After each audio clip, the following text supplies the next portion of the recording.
Today we're going to be talking about authenticity and transparency and how it relates to who we are in our vanilla life and in our BDSM life. I'm going to share with you a little bit of history about me, some of my secrets, some of the things that I go through, and everything that I talk about is something that has made my character and my beliefs. Sometimes I tend to think out of the box, and the box is not normally what everybody else thinks. I never felt normal in the vanilla world. I always felt that I never fit and I never belonged. And I never really felt like I fit or belong in the BDSM lifestyle also. Sometimes I felt as if I was pretending, that if people really knew me, they would not really like me because of my views. I have a tremendous amount of thoughts that go through my mind every single day. I do not think like a normal person. My thoughts are constantly merging from the BDSM world to the vanilla world and to the spirit world. There are things that people don't know about me. They don't know that I do channeling. They don't know that spirit guides speak to me. They don't know that sometimes I'm uncomfortable in my own shoes. I may seem that I have a lot of self-confidence and that I know what I'm talking about and that I'm very informative, but I think that we can learn how to say things when we've heard it over and over again. It's like a 12-step program. When you hear the stories and you start to relate to the stories, you know that it's the beginning of a dogma that is being created into your head. And the dogma is to reach up for a higher power, that you can't do this alone and that you need other people. So you start to tell the stories. I used to get up on the pedestal or the podium at the 12-step program for overeaters and bulimic and anorexic meetings. And I got the dialogue down really well. The dialogue was simple. You tell the tragic story, then you do the build-up, and then you've been healed. You have reckoned with your disease. You are inspiring. You inspire other people. And you start to mouth the words. It is like we become chameleons. We often do this in the BDSM lifestyle. We start emulating other people that have mentored us or that we have been exposed to. We start saying words and phrases like they say without any thought that it is not your own creation. We talk about being authentic to yourself, authentic to the one being in this world that you need to be authentic to is yourself. We tell ourselves lies. We try to fix things inside of our minds. We will maneuver and change our plans and create a whole different reality just so we can fit in, just so we can blend in to our community, to our like-minded people. And we are not being authentic to ourselves or authentic to others. But when you think out of the box, just like in the vanilla world, we sometimes get crucified, and people will have the tendency not to like you or mock you or make fun of you or, create small little fights and little cliques, and it's almost like high school. If we don't get out of that mindset of high school, and we don't realize every action that we put out there is a consequences. The consequences is great. Whether you're a nice person or a mean person, whatever you do, there are consequences for your actions. Nice people sometimes do mean things. Nice people sometimes have mean thoughts. Mean people sometimes have kind thoughts. They are the flip side of two coins. But if you were to take that coin and flip it and spin it, it all spins together and it's still one creation. Being authentic to yourself and brutally honest about who you are, where you came from, why you do what you do. What does it feed? Does it feed your ego? Does it feed the being on stage? Does it feed the geek in you that have never been accepted? When we think out of the norm and we think about kink, we think that we are different than the vanilla world, but we're not. We still love, we still hate, we still connive, manipulate, cry, we still have pain, we still are lonely, we still are needy, we still are happy, we still are sad. We are not much different than our counterpart in the vanilla world. But I think what happens to us in the BDSM world is that we want that need to be so accepted. And so we follow the pack. We follow the strongest. Just like a pack of wolves. They follow the strong wolf. Or the lions. The strongest lion leads the pack. The lion that is so brutal and that can attack and hold its composure is the one that is going to lead everyone. And everyone shall follow. One of the biggest problems that I've ever had is that I don't do well in following the pack. So therefore, things are created. I still don't feel like I fit and belong in this lifestyle, even though I think that I've made my mark. And I've had to really look at my life, why I do the things that I do. Do I suffer from an bloated ego? Or do I have that need to be loved? Do I have that need is so strong to be respected by others that I'm willing to do anything for it? After I lost my studio, I lived on a couch. I was suicidal. I was at a place of hopelessness where I did not want to live. I could not function in the vanilla world, and I could not function in the BDSM world. I stopped going to play parties and stopped seeing my acquaintance because I feel that most of the people that I know are acquaintance. Because how many true friends do we really have? And as we get older, we seem to have less and less. It's just the way that life moves. So there I was, sleeping on the couch at my daughter's. It almost ruined the relationship with my daughter because she saw me very weak, where I was always a very powerful, strong, made woman who could basically go out and, bring home the bacon, fry it up, and eat it, and do it again the next day. But who was I really? I was a single mother raising a child, and I knew that I had to provide for her. Was that just an act? How did I survive all those years? I really don't know. All I know is that all of the life lessons that I have learned has taught me so much about who I am. The true, transparent person that I try to be. I have been hurt. I have loved.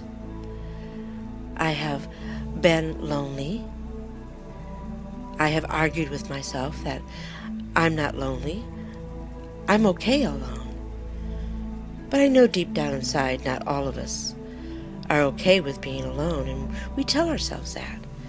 We tell ourselves that it's okay to be lonely, that we're strong. We're strong. I'm a dominant and I'm strong, and I keep telling myself that. But that 3 years of losing complete control over my life, being in a depression that I could not get past. I was vulnerable. I was vulnerable to the self-hate, to the willing victim, to the badge of carrying that around. I lived out of a suitcase. All of my belongings were in storage for 3 years. Several times I almost couldn't afford to pay for it and almost lost everything, including all of my audio equipment, all of my cameras, everything. But what did I learn through this? I learned that the stuff does not make who I am. That having everybody like me does not make who I am. To have people hate me because of a disagreement of some sort does not reflect who I am. I have made a lot of amends with people that I was not responsible for the damage that was done. But several people, I walked up to them and I put my arms out and I greeted them because I felt it was important not to carry around the burden of hatred or the burden of being uncomfortable with someone. So I opened my arms and I let them back in. That is something that is hard to do. I still have those thoughts in the back of my head of what has happened, but they're not as painful as time will heal everything. So those 3 years, I stepped into the vanilla world. I started going to movies and out to dinner and started doing things in the vanilla world that I didn't do for 20 years. But I noticed that I had a very difficult time in holding on conversations with groups of people because I had nothing in common with them. And because most of the people that I was involved with during that time was my daughter's friends, and she had such shame of what I was involved in with BDSM, so I kind of had to watch my P's and Q's. But it was okay. I didn't mind doing it. I didn't mind being quiet. Because after all, I'm used to having walls up. I'm used to not letting people know who I am. I'm used to not being transparent. Even though I claim that I'm transparent, as we all use that word, transparency, but it's delusional. I don't think you can be truly transparent with everybody at every moment in your life. But what's important is that you're truly transparent with yourself. The things that people don't know about me. 1, I have tremendous walls up. I do not allow anyone to get close to me. And most of it is from past pain and past experiences. But one of the things is that if people really knew me, they wouldn't like me. Because, number 2, I'm moody. I am a person that wakes up grouchy in the morning. I'm not a happy camper. So the one rule in my house is you do not disturb me until I have had my coffee. I'm only human. We all are only human. But learning to be transparent to yourself is so important. Learning to take those walls down and to really take a look at who you are and what is important.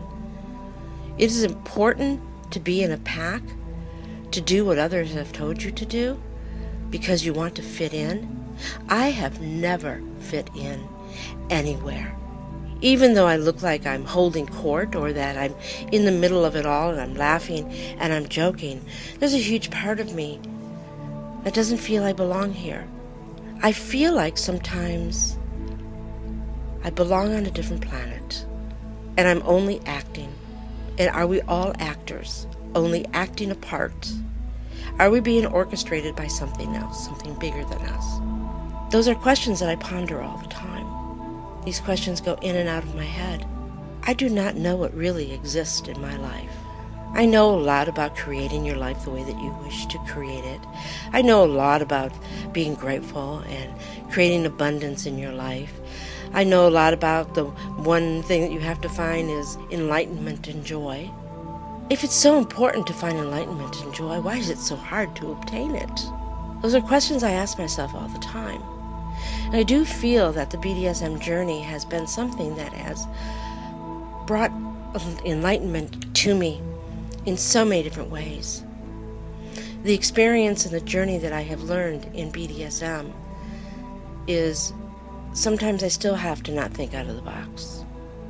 Sometimes I still have to not tell people what I'm really thinking. Sometimes I have to learn how to trust, even though I don't know if many of us are trustworthy. Trust is very important. Sometimes when you trust someone and you get hurt from that person, you get burned. And then there goes another wall. And it's up to us to pull that wall down. It's up to us to make it right within inside of ourselves.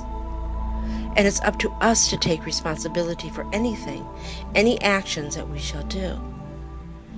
But we come into this BDSM lifestyle. We come here for one reason, and that is to play. We don't come in here to be real, do we? When we go to a play party, do we really want to hear that you've had a bad day? Do we really want to hold someone while they're sitting and crying, while you really want to be out there playing and having a great time? A play party is no place to talk about your problems, because nobody wants to hear it. Then how do you create friendships, true friendships? Are we all acquaintance? Is there a possibility that any of us could be true friends? If you look around the room, how many are your true friends? But it's the same thing in the vanilla world. How many of us have had the same friends that we've had in elementary school or junior high or high school? Very few of us. I have one true friend from high school that I'm in constant contact with. How many friends have we gone through in our 20s, in our 30s, our 40s? And how many friends do we have now? These are things to think about. When you think about the pack mentality, the wanting to fit and belong, when you think about the fact that we're all unique, we all have our little ways of thinking and doing things, and sometimes they get squished. So instead of speaking up, we march to the tune of other people. My secrets are deep, very, very deep. I have been gifted with the ability to channel, and yet I fight it every single day. It's like I don't want the responsibility of telling somebody something about their past or their future, or talking to one of their dead relatives, because I also don't trust the spirit world. We live in constant fear that somebody's not going to like us. We live in constant fear that we're going to do something wrong, whether you're a dominant or a submissive. We are going to be judged. We are judged in the vanilla world, and we are judged in the BDSM world. So that word transparency is a smoking gun. Very few of us are truly transparent, because most of us do not want people to really know what we are thinking inside of our minds. They do not want that reality check. Most of us take the more gentler way around things. If a friend says, "Does this dress look okay?" I normally will say, if the dress doesn't look okay, "It looks good, but I really like the blue one better on you. I think it fits you much better." And part of me saying, "Oh, good God, don't wear that dress." But kindness is important, even in BDSM. And when I go on FetLife and I read all of these articles about people, writing so much hatred toward other people, and then the groups rallying around that person and, saying, "Yes, it was the best thing that was ever written, and I've always wanted to say that," that tells us a lot about who we are as a community. We are liars. We are pretenders. We are followers. And how do we break this? How do we become truly transparent to ourselves? Because when you're truly transparent to yourself, sometimes it's a lonely road. Sometimes when you think out of that box and you voice your opinion, your true opinion, people don't want to hear it, and people will become angry. So how do we become true transparent without damaging our acquaintance and our friends around us? It's a very difficult thing to talk about. So the last 3 years, living virtually without my community, taught me many different things. It taught me I do not need the approval of anybody else. It taught me that if I need to say something from the true, honest, truly pit of my heart, then I need to say it. I need to watch the way I say it. It cannot come from ego. It cannot come from an inflamed ego, or I am wiser and, smarter than you. It has to come from that place of love. Even in our BDSM community, everything that we need to do has to come from love. It has to come from caring. First of all, you need to care about yourself. My father's in the hospital. He's 92 years old. He went in yesterday. And I talked to my older brother, and I started to cry. I told him how guilty I feel living out in California, and that he's in Michigan, and that my sister is there having to take the load of watching my father and taking care of my father, the burden of it all. My brothers don't help. But me? I'm sitting in California in the sun, living my life. My father is getting older, and he's going to pass away soon. He's 92 years old and is already talking about that he wants to die. And there's nothing I can do. It changes you. All of the experiences that I have ever gone through in my life changes me. I have taken the road that was challenged, not the easy road in life. And I have learned powerful lessons. I have learned how to be a true friend. I have learned how to not take everyone's actions and hold it to my chest and take it as mine. I have learned to let go of things on my shoulders, even the guilt of not being there to take care of my father. As I cried on the phone with my brother, he said to me, the first most important thing is to take care of yourself. You have to come first, Mel. Whether you're a dominant or a submissive or a slave, you have to come first before anything else. It is so important, for you can become truly transparent in your own skin. Life isn't easy, but it's worth it. It is so worth it. Finding joy, peacefulness, accepting yourself for all of your faults that you have, creating a vortex around you, a vortex of love, a vortex of wisdom, feeling your energy, feeling other people's energy, paying close attention to how somebody makes you feel in the pit of your stomach, not being afraid to rely on your instincts. Your instincts are so important. They will keep you out of trouble. They will heal you. Follow your instincts. They are normally pretty accurate. Living without any of your things and being in a situation where you're disappointing someone that loves you and the anger in the house is furious, and all I want to do is kill myself. All I want to do is go to sleep and not wake up, for it all be over. I wouldn't be standing here today if I would have gotten that wish. But something deep down inside of me wanted to live. A couple weeks ago, I was at my daughter's house. I ate a cupcake, a small little piece of a cupcake. It got caught in my throat. I couldn't get it out. There was nobody home. I was choking to death. I felt my mind getting lightheaded. I could not breathe. I could not get any air into my body whatsoever. The dogs were barking. The cats were screaming. There was chaos in the house. And I tried and tried and tried to get the cupcake out of my throat.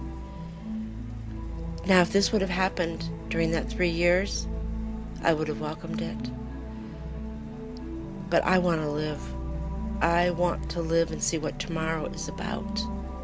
So after trying so many times to get the cupcake out and it not working, and I'm lightheaded, and all of a sudden I get calm, and I think, okay, this is the last time you can try this. If not, you're going to die. Everything flashes through, and within matters of seconds, what if, have I been kind enough? Have I been good enough to people? Have I been, have I been a good mother? Have I been a good friend? Could I have done more? Could I have told the people that I love you more? All of these things went through my mind. The thought of my daughter arriving at the airport and me not picking her up and her getting mad at me taking a cab home, cussing my name all the way there, thinking that I'm out partying because that's what Mom does, and to put in the key and to open the door and to walk into the bathroom and to find me on the floor. Tears started rolling down my eyes, but there was this peacefulness. If I just gave up, all the life's pain would be gone. My existence would be gone. How many people would actually come to my funeral? What would they really say? Did I do enough to help the community? Did I spread the word out enough to make us not seem like monsters to the vanilla world? So in that quietness, I thought, one more time, Mel. So I started making a sound almost like The Exorcist, pulling up everything from my diaphragm that I could possibly pull up and from my lungs. With one loud, painful roar, a piece of the cupcake came out. It laid in the sink.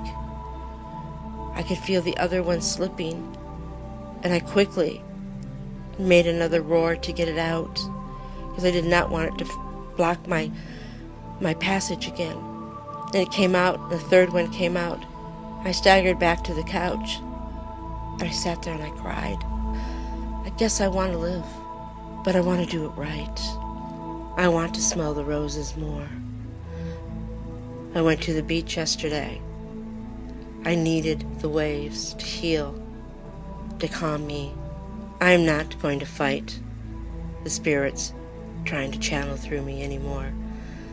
I am going to live my life in peace, transparency. I'm going to be me.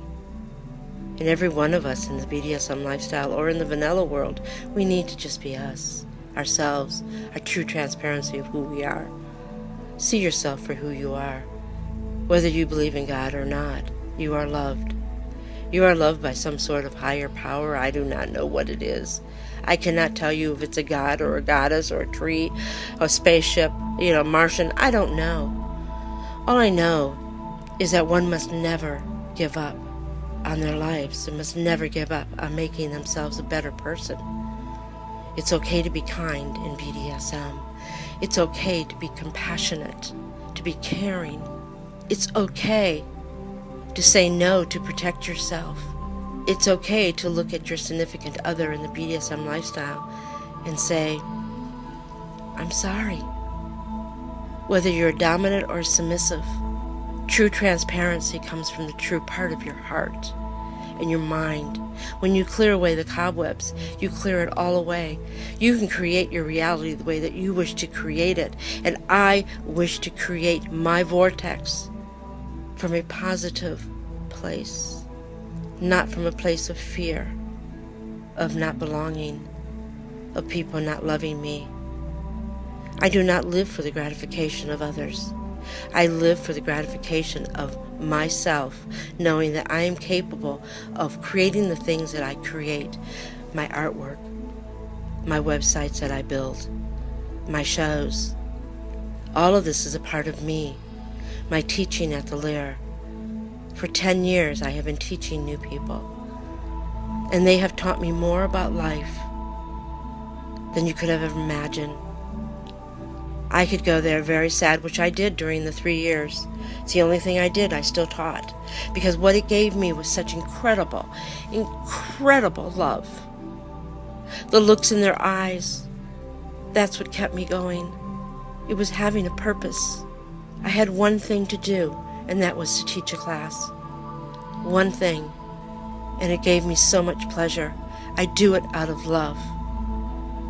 I do it out of caring, because when I walked into this lifestyle, other people welcomed me and taught me and gave me love.